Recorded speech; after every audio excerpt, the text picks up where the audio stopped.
Morning student.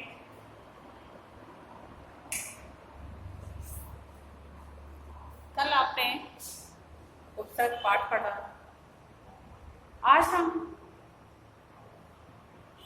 प्रत्यय पाठ के अंतर्गत आपको कुछ समझाना चाहेंगे।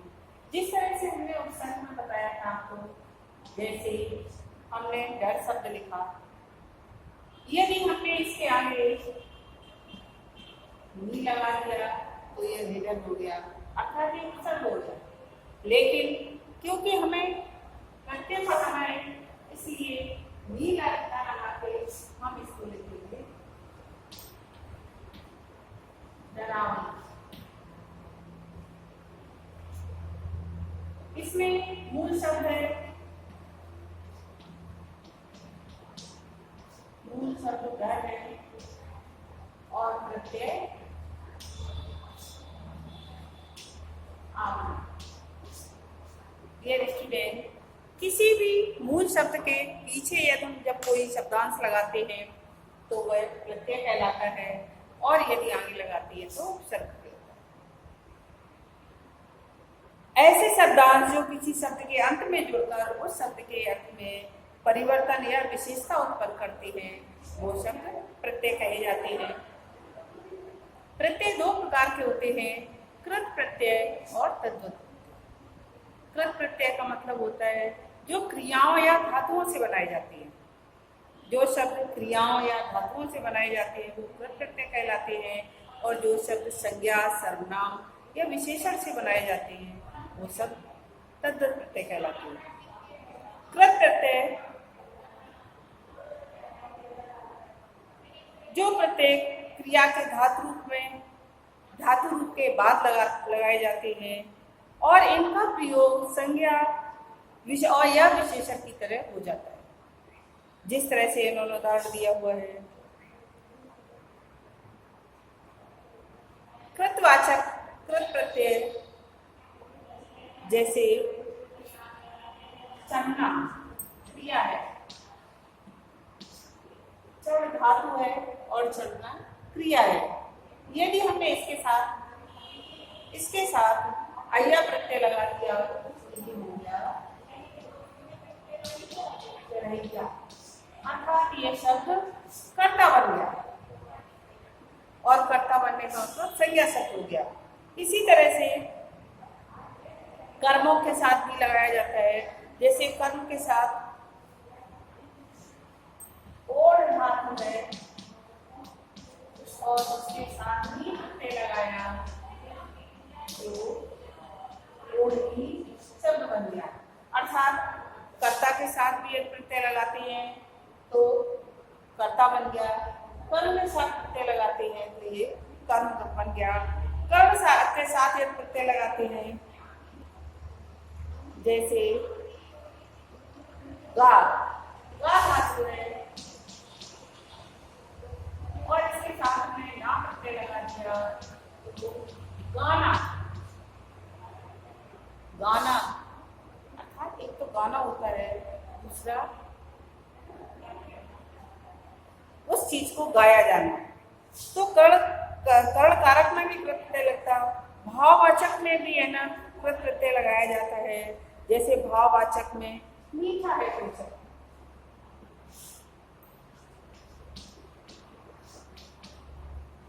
आज प्रत्यय लगा दिया मिठास, इस तरह से ये मिठास बन गया। क्रियावाचक कृत प्रत्यय भी होता है, जैसे चल क्रिया है या खेल क्रिया है तो खेलता, खेल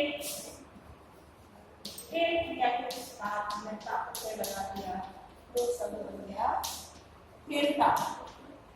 इस तरह से क्रियाओं के साथ बहुत सारे प्रत्यय लगाए जाते हैं, और जब वो लगा दिए जाते हैं तो वो शब्द या फिर संज्ञा बन जाते हैं या फिर विशेषण भी बन जाते हैं। तब जैसा कि हमने आपको बताया, इसका दूसरा भेद होता है तद्वत प्रत्यय। तद्वत प्रत्यय क्या होता है कि तद्वत प्रत्यय हमेशा धातुओं के साथ न जुड़ करके संज्ञा, विशेषण और सर्वनाम के साथ या अन्य शब्दों के साथ जोड़ा जाता है। जैसे सुख शब्द दिया गया,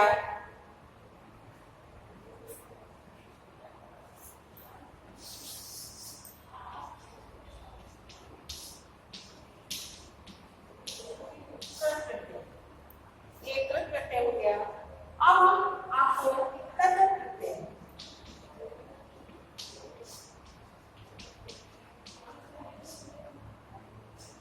तद्गत प्रत्यय में जैसे सुख शब्द है और ई प्रत्यय लगाया तो सुखी हो गया। इस तरह से क्रियाओं के साथ लगाए जाते हैं। इसी तरह से यदि दो शब्द है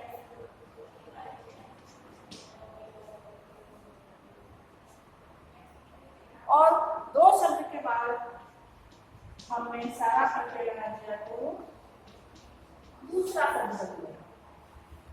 इस तरह से ये सभी जितने भी प्रत्यय हैं इनके साथ ये शब्दों के साथ यदि हम प्रत्यय को जोड़ते हैं तो ये अपना एक अलग रूप बना लेते हैं। डियर स्टूडेंट, आप क्रियाओं के साथ जोड़ेंगे तो वो संज्ञा या विशेषण बन जाएंगे। संज्ञा या विशेषण या सर्वनाम या अव्यय शब्दों के साथ जोड़ेंगे इनको तो ये एक अपना अलग प्रत्यय जैसे भूगोल शब्द होता है और हम उसको भौगोलिक कहेंगे।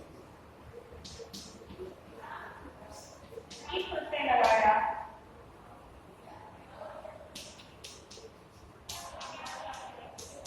भौगोलिक, इस तरह से वो भौगोलिक शब्द बन गया। इस तरह से यदि हम क्रियाओं के पीछे कोई भी मूल शब्द होता है उसके पीछे यदि हम कोई शब्दांश लगाते हैं तो वो प्रत्यय कहलाता है। और इन प्रत्ययों में इसके साथ बहुत सारे प्रत्यय हैं। उर्दू के भी कुछ प्रत्यय हैं जो जैसे रोज का है तो रोजाना, नमक का है तो नमकीन, शर्म का है तो शर्मनाक, चाल का है तो चालबाज, धोखा का है धोखेबाज। इस तरह से बहुत सारे संस्कृत के भी कुछ भाषा में कुछ जैसे गुरु है तो ता प्रत्यय लगाया तो गुरुता हो गया। जल है तो मैं प्रत्यय लगा दिया तो जलमय हो गया। हर्ष है इत प्रत्यय लगा दिया तो हर्षित हो गया।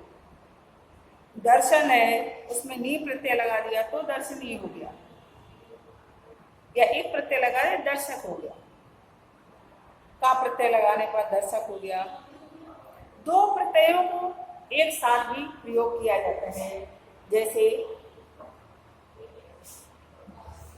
एक तो हम कृत प्रत्यय और तद्गत प्रत्यय लगाते हैं और वो उन शब्दों का प्रयोग किया जा सकता है। लेकिन कभी कभी किसी शब्दों में दो प्रत्यय लगे हुए होते हैं। दो प्रत्यय किस तरह से लगे हुए होते हैं? जैसे सम्मानित,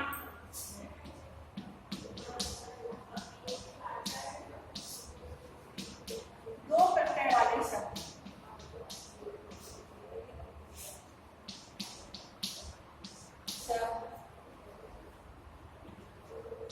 मूल शब्द, प्रत्यय और प्रत्यय, दो प्रत्यय लगे हुए हैं। दो प्रत्यय वाले शब्द जैसे शब्द है सम्मानित। सम्मानित शब्द दिया गया है, ये हम इसका मूल शब्द देखें तो हम ये देखते हैं कि उसमें सम मूल शब्द हो गया, मान प्रत्यय हो गया और एक प्रत्यय हो गया। इस तरह से दो प्रत्यय भी लगे हुए होते हैं। जैसे शीतलता,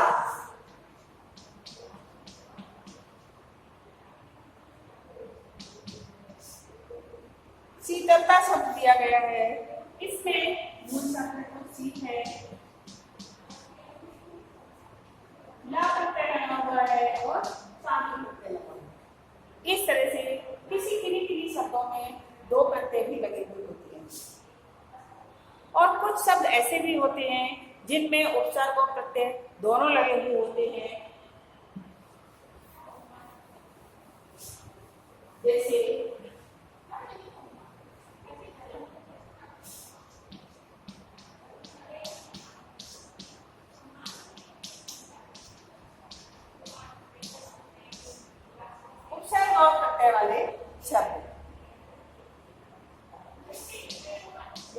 शब्द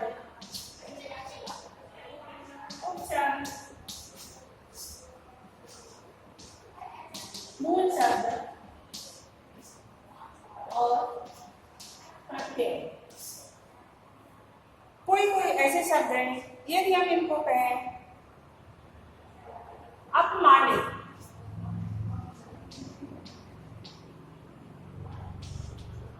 अपमानित शब्द दिया गया, इसमें उपसर्ग क्या लगा हुआ है, मान क्या है, मूल शब्द, और इत क्या लगा हुआ है, प्रत्यय। डियर स्टूडेंट, अपमानित शब्द में उपसर्ग और प्रत्यय वाले शब्द भी होते हैं। जिन शब्दों में उपसर्ग और प्रत्यय एक साथ लगे हुए हैं, जैसे अपमानित दिया गया, अप मूल शब्द हो गया, अप उपसर्ग हो गया, मान मूल शब्द हो गया और इत प्रत्यय लिखा हुआ है। इस तरह से निर्देश इसमें मेन उपसर्ग लगा हुआ है, दया मूल शब्द लगा हुआ है और ई प्रत्यय लगा हुआ है।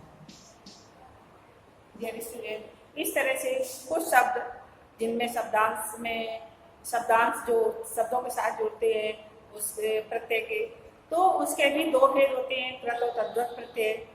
कुछ शब्दों में ऐसे होते हैं कि जिनमें दो दो प्रत्यय लगे हुए होते हैं, और कुछ शब्द ऐसे होते हैं जिनमें उपसर्ग और प्रत्यय दोनों लगे हुए हैं। तो डियर स्टूडेंट, आप इसको ध्यानपूर्वक सुनेंगे और अपने प्रश्नों के उत्तर लिखेंगे। धन्यवाद।